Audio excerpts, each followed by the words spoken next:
असफन को जब से अनाइजा की हकीकत का पता चला है तो वो अनाइजा पर नजर रखने लगा है, क्योंकि शारिक के पास तो अब अनाइजा के खिलाफ कोई सबूत नहीं। शॉपिंग के दौरान असफन और मिरहा को अनाइजा मिलती है। अनाइजा मिरहा को देखकर कहती है, मिरहा मैं तो यहाँ तुम्हारे बेबी के लिए कपड़े लेने के लिए आई थी, मैं तो बहुत एक्साइटेड हूँ। ये सुनकर मिरहा तो बहुत खुश हो जाती है और अनाइजा को कहती है कि अनाइजा मैं और असफन भी यहाँ पर बेबी की शॉपिंग के लिए ही आए हैं। जिस पर असफन तो अनाइजा की मौजूदगी से काफी अनकंफर्टेबल हो जाता है, लेकिन मिरहा की वजह से खामोश रहता है। मिरहा और असफन खाने के लिए जब कैफेटेरिया जाते हैं तो अनाइजा भी उनके साथ ही जाती है। अनाइजा जानबूझकर पानी का ग्लास मिरहा के ऊपर गिरा देती है और मिरहा अपने कपड़े साफ करने के लिए बाथरूम की तरफ जाती है। तभी अनाइजा असफन को कहती है, असफन कितना अच्छा होता कि अगर गुल भी हमारे साथ होती, हम लोग मिलकर बेबी की शॉपिंग करते। जिस पर असफन तंज करते हुए कहता है कि अगर गुल यहाँ पर होती तो अनाइजा तुम यहाँ ना होती। ये सुनकर अनाइजा ठटक जाती है और परेशानी से कहती है कि तुम्हारा क्या मतलब है। इतने में मिरहा वहाँ पर आती है और ये बात दब जाती है।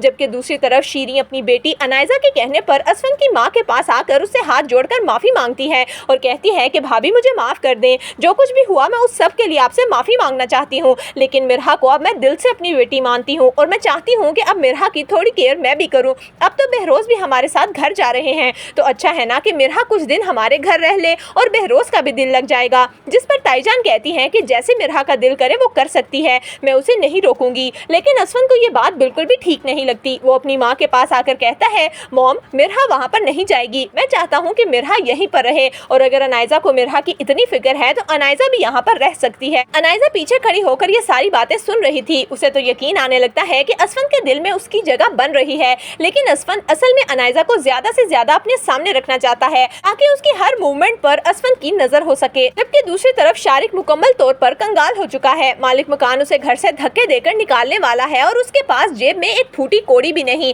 अब तो शारिक अनाइजा को भी ब्लैकमेल करके पैसे नहीं ले सकता, इसीलिए वो मजबूर होकर असफन को कॉल करता है और कहता है कि मैं ये बात करते हुए बहुत शर्म महसूस कर रहा हूँ, लेकिन तुम्हारे अलावा मेरी कोई मदद नहीं कर सकता। मालिक मकान ने कल हमें घर से निकालने का बोल दिया है, अगर मैंने उसके पैसे ना दिए तो वो हमें धक्के देकर बाहर निकाल देगा, क्या तुम मुझे कुछ पैसे दे सकते हो। जिस पर असफन कहता है कि ठीक है मैं तुम्हें पैसे भेज रहा हूँ, तुम्हारे लिए नहीं बल्कि तुम्हारी माँ और बहन के लिए, क्योंकि मैं औरतों की इज्जत करता हूँ और मैं तुम्हारी माँ और बहन को यूं सड़क पर रुलता हुआ नहीं देख सकता। लेकिन शारिक तुम्हें मेरा एक काम करना होगा, वो बातें जो तुम्हें अनाइजा के बारे में पता है वो सब मुझे बतानी होंगी। अनाइजा आज तक क्या क्या करती आई है जो सब लोगों से छुपा हुआ है। जिस पर शारिक फौरन राजी हो जाएगा। तो दोस्तों आपके ख्याल में क्या शारिक और असफन मिलकर अनाइजा के खिलाफ सबूत ढूंढ पाएंगे या फिर अनाइजा असफन के दिल में अपनी जगह बनाने में कामयाब हो जाएगी? आपकी इस बारे में क्या राय है हमें कमेंट्स में जरूर दीजिएगा।